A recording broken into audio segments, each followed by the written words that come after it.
My father signed papers, saying I wasn't his son.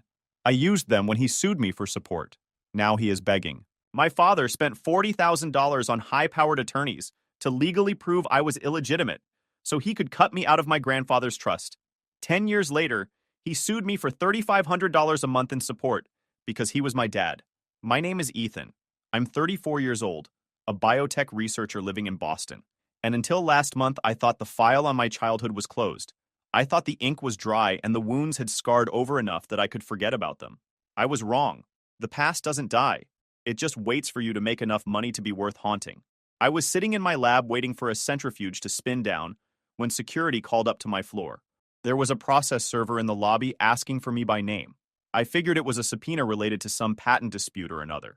That's a hazard of the trade when you work in biotech. Pharmaceutical companies are always suing each other over intellectual property, and sometimes the researchers get dragged into it as witnesses. But when I walked down to the lobby and opened the thick manila envelope, I didn't see corporate letterhead. I didn't see anything related to patents or research or any of the professional complications I'd grown accustomed to handling. I saw the seal of the Connecticut Superior Court. My father, Gerald, a man who had publicly and legally disowned me when I was 24 years old, was filing a petition under the state's filial responsibility statutes. He was claiming indigence. He cited a string of failed venture capital investments, deteriorating health, and mounting medical bills. And he was demanding that I, his biological son, pay for his assisted living facility and provide a monthly stipend to cover his expenses. To understand the sheer, unadulterated audacity of this lawsuit, you have to understand our history. You have to understand who Gerald really was. Gerald wasn't a father. He was a portfolio manager, and I was just an underperforming asset in his ledger. I grew up in Darien, Connecticut, in a house that felt less like a home and more like a museum, where I was the only clumsy tourist. Everything was pristine. Everything was expensive. Everything was meant to impress visitors, not to make a child feel comfortable or loved. The furniture was the kind you weren't supposed to sit on. The artwork was the kind you weren't supposed to touch. And my father was the kind of man you weren't supposed to disappoint. My mother died when I was 6. Cancer. It happened fast enough that I barely had time to understand what was happening before she was gone. 1 month she was reading me bedtime stories and making me hot chocolate on cold mornings. The next month I was wearing a tiny black suit at her funeral, confused about why everyone was crying and why my mother was sleeping in a box that they were putting in the ground. I remember the day they told me she wasn't coming home from the hospital. Gerald sat me down in his study, the same room where he would later blackmail me out of my inheritance, and explained death to me like he was explaining a business transaction. Matter of fact, clinical. No warmth, no comfort, just information delivered, and then we moved on. I cried for weeks. I cried at night when no one could hear me. I cried in school bathrooms between classes. I cried every time I saw something that reminded me of her, which was constantly, because everything reminded me of her. And Gerald's response to my grief was impatience. He told me to pull myself together. He said that crying wouldn't bring her back, and that I needed to start acting like a man even though I was 6 years old and had just lost the only person who had ever made me feel safe. After that, it was just me and Gerald, a 6-year-old boy and a man who treated parenting like dog breeding. Gerald was obsessed with legacy, bloodlines, good stock. He talked about family the way some people talk about racehorses, genetics and breeding and potential. If I got a B on a report card, I was defective. If I didn't make varsity, I was a poor investment. If I showed any weakness or vulnerability or normal childhood emotion, he looked at me like I was a product that had arrived damaged from the factory. I learned early to hide my feelings around him. I learned to perform competence whether I felt it or not. I learned that love in our house was conditional, and that the conditions were never clearly stated, but always ruthlessly enforced. But the real fracture in our relationship didn't happen until I was 24. That's when my grandfather died, and the truth about my father came into focus, like a photograph developing in a dark room. My grandfather on my father's side was a steel magnate, old money, the kind of wealth that builds libraries and names hospital wings. He was a complicated man, with a heavy conscience about how that wealth had been accumulated, and he spent his later years trying to do some good with it. Philanthropy, charitable trusts, anonymous donations to causes he believed in. He was also the only source of genuine warmth in my childhood. When Gerald was cold and distant, Grandfather was the one who took me fishing. When Gerald criticized everything I did, Grandfather was the one who told me he was proud of me. When Gerald made me feel like a disappointment, Grandfather made me feel like I mattered. Before he died, grandfather set up what's called a generation skipping trust. It's a legal structure designed to pass wealth directly to grandchildren while bypassing the middle generation. Partly it's for tax purposes, avoiding estate taxes by skipping a generation. But partly, I think, grandfather did it because he knew exactly who his son was. He knew Gerald would burn through any money that came to him and leave nothing for the future. The trust was substantial, multiple millions, and it was designated specifically for me. Gerald was furious when he found out, absolutely livid. He had spent his entire adult life waiting for his father to die so he could inherit the family fortune. He had structured his finances around that expectation. He had made promises to people based on money he assumed would be his. And then the old man had the audacity to skip right over him and hand everything to his grandson. I was 24, fresh out of grad school, still grieving the loss of the only person in my family who had ever made me feel loved. A week after the funeral, Gerald summoned me to his study. The room smelled like old leather and expensive furniture polish. It was dark, lined with books that I'm not sure Gerald had ever actually read. They were there for show, like everything else in that house. He was sitting behind his massive desk, not looking at me when I entered, shuffling papers like I was an appointment he was squeezing in between more important matters. "We need to talk about the trust," he said flatly. "What about it?" "You aren't going to accept it." He said it like a statement, not a question. "You're going to sign a disclaimer of interest, passing the funds back to the general estate." To me. I remember standing there, genuinely confused. Why would I do that? Grandpa wanted me to have it. He set it up specifically for me. Gerald looked up from his desk then. He stood up slowly, and I was reminded of how physically imposing he could be. He was a tall man with hard eyes and a jaw that looked like it had been carved from granite. He moved around the desk and looked down at me with an expression I can only describe as contempt mixed with calculation. "Because if you don't," he said quietly, "I will destroy your mother's memory." He walked back to his desk and slid a manila folder across the polished wood toward me. I opened it with shaking hands.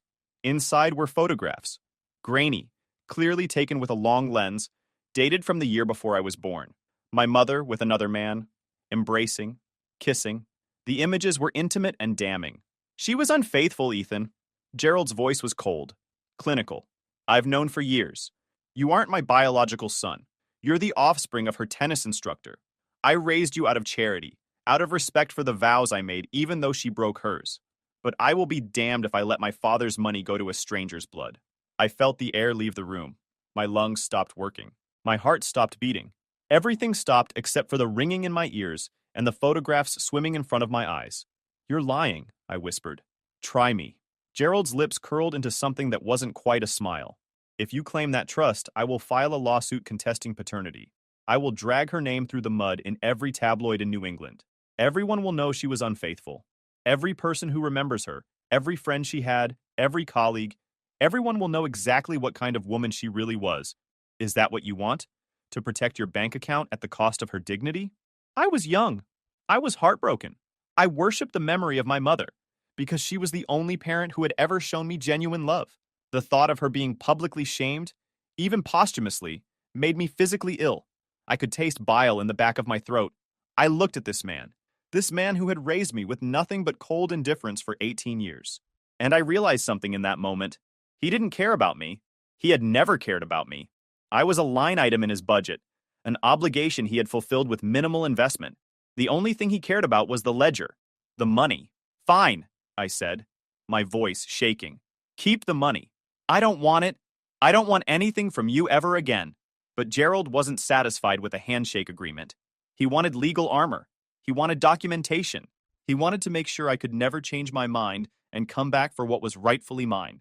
His lawyers drew up a document, an affidavit, a sworn statement signed by Gerald under penalty of perjury, declaring that he had reason to believe I was not his biological issue. The document stated that for purposes of the estate and all future legal relations, our familial bond was hereby severed. In exchange for me signing a disclaimer on the trust, he agreed not to sue the estate for fraud regarding my mother's alleged infidelity. I signed the papers. Every single one of them. I signed away millions of dollars and my legal connection to the only family I had left. Then I packed a single bag, got in my car, and drove away from Darien, Connecticut that same night. I didn't look in the rearview mirror. I didn't say goodbye, I just left. I moved to Boston with almost nothing. I had my grad school degree and a small amount of savings and absolutely zero family support. The first few months were brutal. I scrubbed toilets in office buildings at night. I worked the early morning shift at a coffee shop before classes. I ate ramen and peanut butter sandwiches and whatever I could get on sale at the discount grocery store. There were nights I sat alone in my tiny apartment, a studio barely big enough for a bed and a desk, and wondered if I had made a terrible mistake.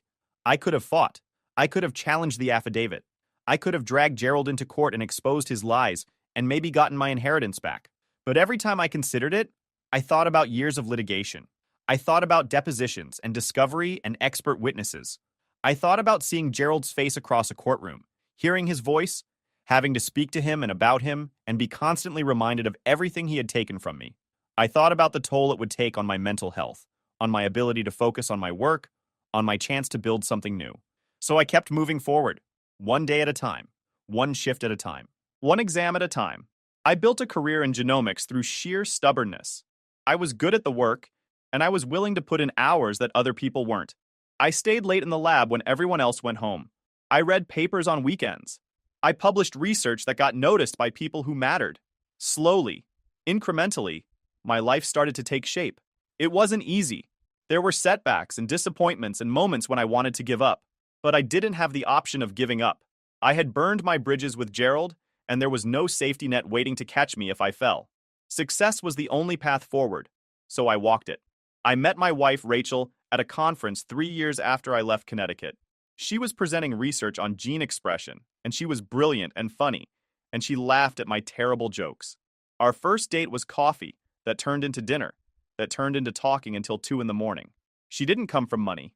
She didn't care about pedigrees or bloodlines or any of the things Gerald had spent his life obsessing over. She just cared about who I was as a person. We got married 2 years later in a small ceremony with friends from work. No family on my side. I had briefly considered inviting my grandfather's old friends, people who had known me as a child, but I decided against it. That chapter was closed. I was building something new. I created a life that was rich in ways Gerald could never understand. But doubts are like weeds. They grow in the dark, even when you think you've pulled them all out. About a year after I left Connecticut, I bought a commercial DNA testing kit. Not for the ancestry results or the health information. I bought it because I needed to know the truth. I needed to know if Gerald had been telling the truth about my mother, or if he had simply manufactured the most devastating lie he could think of to manipulate me into giving up my inheritance. I spat in the tube. I mailed it off. I waited. When the results came back 3 weeks later, I sat alone in my tiny Boston apartment and opened the email with shaking hands. The DNA matched me with a first cousin on Gerald's side of the family. The genetic markers were undeniable. The science was clear. Gerald was my biological father. He had lied. He had lied about my mother's faithfulness, lied about my conception, lied to the lawyers, lied to me. He had fabricated an elaborate deception and used my love for my dead mother as a weapon against me, all to steal an inheritance that was legally and rightfully mine. I stared at that computer screen for hours. I went through every emotion you can imagine. Rage, grief, vindication, despair. The urge to fly back to Connecticut and confront him was almost overwhelming. But then I realized something. Going back would mean lawyers. It would mean court battles. It would mean seeing his face and hearing his voice and letting him back into my life. The money would connect me to him again, and that connection was a chain I had just spent a year filing through. I didn't want the money. I wanted the silence. So I printed out the DNA results and put them in a safe deposit box. I closed the lid, turned the key, and walked away. I let Gerald keep his stolen millions. I figured he would die alone on a pile of gold, surrounded by expensive things, and devoid of anyone who actually cared about him. That seemed like punishment enough. I didn't account for him losing everything. Apparently, Gerald's genius for business was mostly luck and inheritance. Without his father's guidance and resources, he was just another mediocre investor, with expensive tastes and poor judgment. Over the decade after I left, he poured the trust money into speculative tech startups that imploded spectacularly. He made leveraged bets on real estate developments that went bankrupt when the market shifted. He invested in ventures based on connections and hunches and country club recommendations rather than actual due diligence. The thing about old money is that it creates an illusion of competence. When you're born wealthy, people assume you must be smart. They invite you into deals. They trust your judgment. They give you opportunities that other people have to fight for. Gerald had spent his whole life coasting on that assumption. He thought he was a financial genius because his investments had always worked out. But his investments had always worked out because he was investing his father's money using his father's connections in his father's network. Once that was gone, once he had chased away everyone who actually knew what they were doing and surrounded himself with sycophants who told him what he wanted to hear, the results were predictable. I heard rumors over the years, whispers from old Connecticut contacts who reached out occasionally to gossip. Gerald had sold the Darien house. Gerald had moved to a smaller place. Gerald had stopped showing up at the club events. Gerald had been seen at restaurants he never would have set foot in before, eating meals he never would have ordered. I didn't feel satisfaction when I heard these things. I didn't feel vindication. Mostly I felt nothing. He was a stranger. His problems were his problems. I had my own life to live. Now, at 72, Gerald was broke. His health was failing. The man who had spent his whole life obsessed with wealth and legacy had neither. He was facing the prospect of public assistance, government programs, the kind of safety net he had always looked down on with contempt. And then someone, probably one of his lawyers, told him about filial responsibility laws. Most people don't know these laws exist. I certainly didn't until I got served with that lawsuit. But in Connecticut, like in about 30 other states, there are statutes on the books that can require adult children to pay for the support of indigent parents. The laws are old, dating back to Elizabethan poor laws from centuries ago, and they're rarely enforced in modern times. Most people have never heard of them. Most lawyers have never filed a case under them, but they're still there, sitting in the legal code, waiting to be weaponized by someone desperate enough to try. Gerald was desperate, and there I was, his biological son, now a successful biotech executive with a nice salary and a house in the suburbs and a life that looked, from the outside, like it could absorb a monthly payment of $3,500. He was playing the biology card after spending a lifetime denying it. The audacity of it took my breath away. The sheer shameless gall of this man, claiming fatherhood when it was profitable after legally declaring I wasn't his son when that was profitable. It was almost impressive in its depravity. I hired a lawyer. Her name was Meredith, a sharp woman who specialized in complex family litigation. She had a reputation for being absolutely ruthless in court, the kind of lawyer other lawyers warned their clients about. Her office was downtown, all glass and steel and expensive artwork, but she dressed like she was ready for a street fight. No-nonsense suits, practical shoes, the kind of woman who looked like she enjoyed winning more than she enjoyed getting paid. When I sat down in her office and told her the whole story, from the beginning, she didn't frown. She didn't express sympathy or outrage or any of the emotions a normal person might show when hearing about a father who blackmailed his own son out of millions of dollars. She smiled. It was the kind of smile you might see on a shark right before it bites. The kind of smile that made you very glad she was on your side. "Let me make sure I understand this correctly," she said, tapping her pen against her legal pad. "He's suing you based on biological paternity?" "Yes. He claims that since I'm his son, Connecticut law requires me to support him now that he's indigent. And you have the DNA test proving you are his biological son?" "I do." I paused. "But I also have this." I slid a photocopy across her desk. It was the 10-year-old affidavit, the document where Gerald had sworn, under penalty of perjury, that I was not his biological issue. The document he had used to steal my inheritance and sever our legal relationship. Meredith picked it up. She read it slowly, her eyes moving across each line like she was savoring a fine meal. When she finished, she read it again. Her smile widened with each paragraph until she looked like the cat that had eaten the canary and was already planning what to eat next. "Oh, this is beautiful," she said when she finally set it down. "This is absolutely beautiful. Your father has committed litigation suicide and doesn't even know it yet.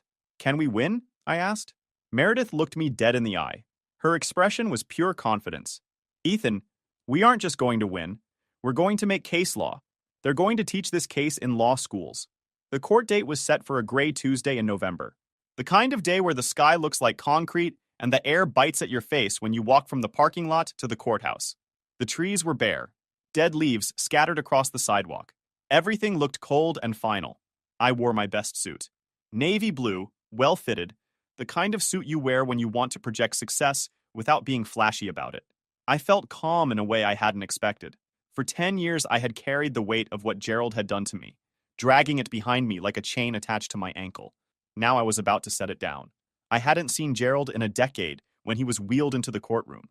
I almost didn't recognize him. He was withered, shrunken. The broad shoulders I remembered had curved inward. The commanding presence had diminished to something almost pitiable.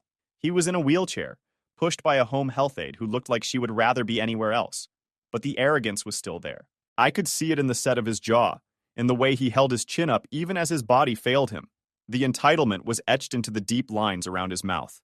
He was wearing an expensive suit that was clearly from better times, hanging off his gaunt frame like a costume from a play he was no longer cast in.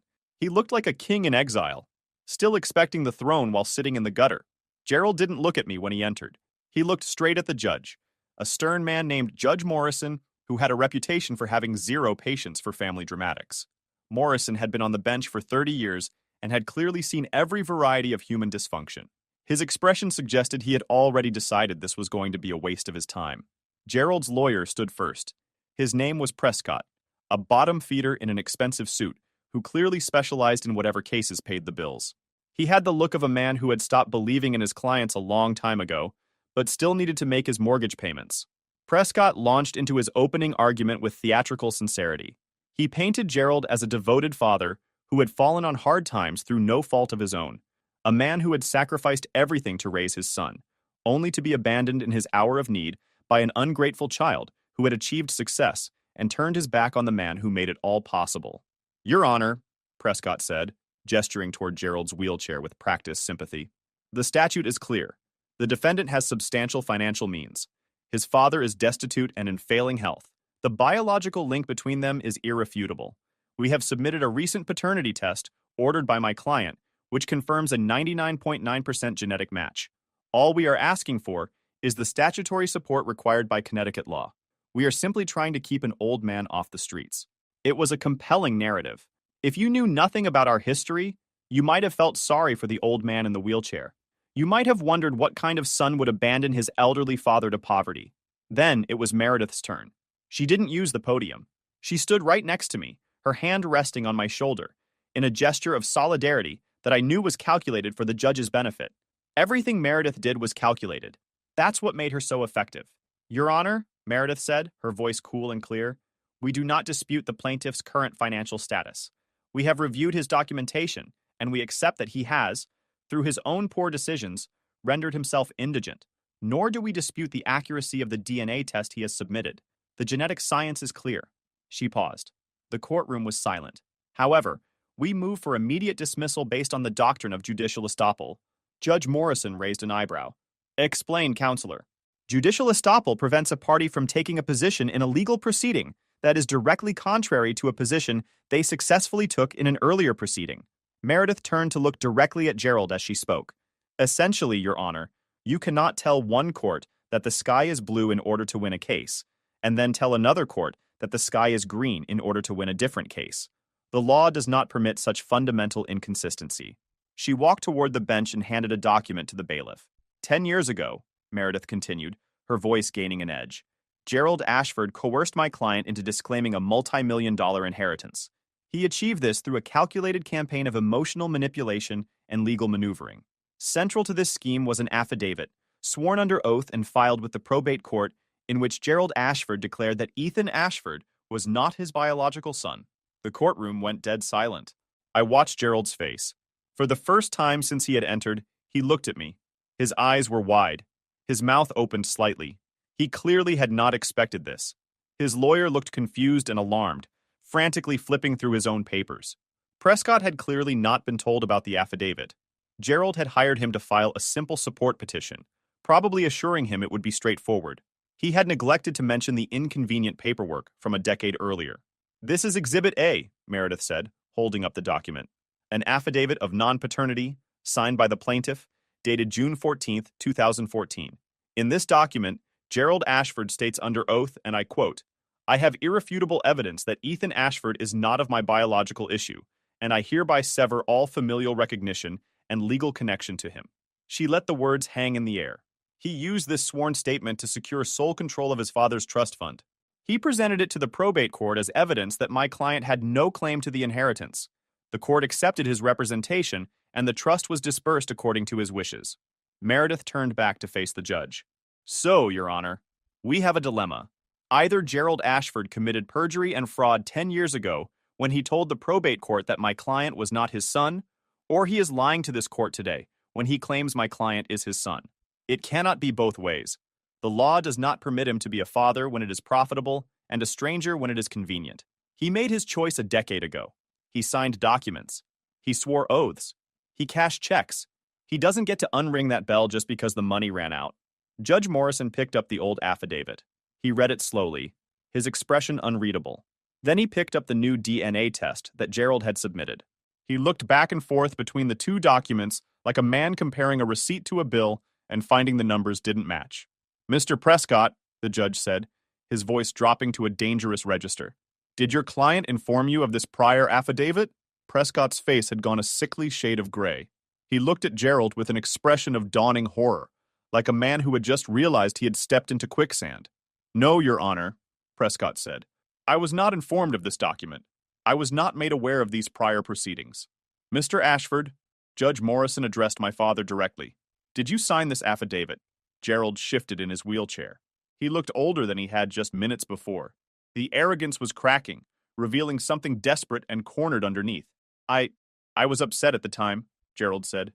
His voice was raspy, weak. "I had suspicions about my late wife. I believed things that turned out to be incorrect. The DNA evidence proves I was wrong. I am his father. That's what matters. He owes me. You swore under oath." Judge Morrison's voice was sharp as a blade. "You used this document to enrich yourself at the expense of your son. You stood before the probate court and told them this man was not your child. And on the basis of that sworn statement, you received money that was rightfully his. You don't get to undo a legal severance just because the money ran out." "But I'm his father." Gerald's voice rose, cracking with something that might have been desperation or might have been rage. "I raised him. I fed him. I put a roof over his head for 18 years. That has to count for something. It counts for nothing." The judge's voice cut through the courtroom like a hammer. "Because you sold that right. You traded your fatherhood for a trust fund. You cannot now claim the relationship you explicitly, legally, and under oath renounced." Meredith stepped forward again. "Your Honor, I would also note that the plaintiff has just admitted on the record that he is, in fact, the biological father of my client. This is an admission that his 2014 affidavit was false. He has essentially confessed in open court to committing fraud against the estate of his late father and perjury in the prior probate proceeding." She paused to let that sink in. While the statute of limitations for the original fraud may have passed, his submission of this current lawsuit constitutes a frivolous abuse of the court system. He is attempting to use the courts to perpetuate the same scheme he began a decade ago, simply inverting the lie to suit his current financial needs. Judge Morrison nodded slowly. He looked at Gerald with an expression of pure, undisguised contempt. The kind of look you might give something you found on the bottom of your shoe. "The petition for filial support is dismissed with prejudice," the judge ruled. "Mr. Ashford, you are legally estopped from claiming paternity for the purpose of financial benefit, having previously denied that same paternity for the same purpose. In the eyes of this court, based on your own sworn statement from 2014, you have no son." The gavel came down. The sound echoed through the courtroom like a gunshot. "Furthermore," Judge Morrison added, leaning forward over the bench, "I am sanctioning the plaintiff to pay all legal fees incurred by the defendant in responding to this frivolous action. And Mr. Prescott, I suggest you get your client out of my courtroom before I decide to refer this affidavit to the district attorney for a review of potential perjury charges. I don't care how old or sick he is. Fraud is fraud." I stood up.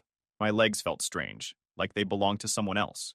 Meredith shook my hand and said something about calling her office to handle the fee recovery, but I barely heard her. I walked toward the exit without looking back at Gerald. I could hear him behind me, his voice rising in a panicked, desperate cadence as he shouted at his lawyer.